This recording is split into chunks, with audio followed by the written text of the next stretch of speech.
Blackbird and thrush were silent to hear the owls ringing. Oh, saw you not, my lady, out in the garden there, shaming the rose and lily, for she is twice as fair.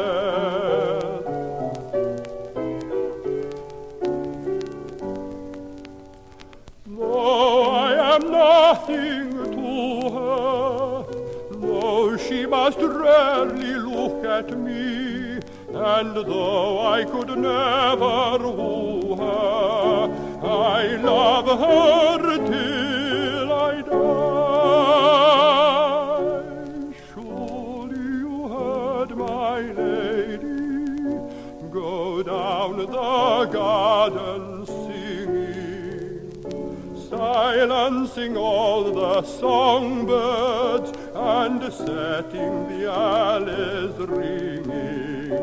But surely you see, my lady, out in the garden there, rivaling the glittering sunshine with a glory of golden hair.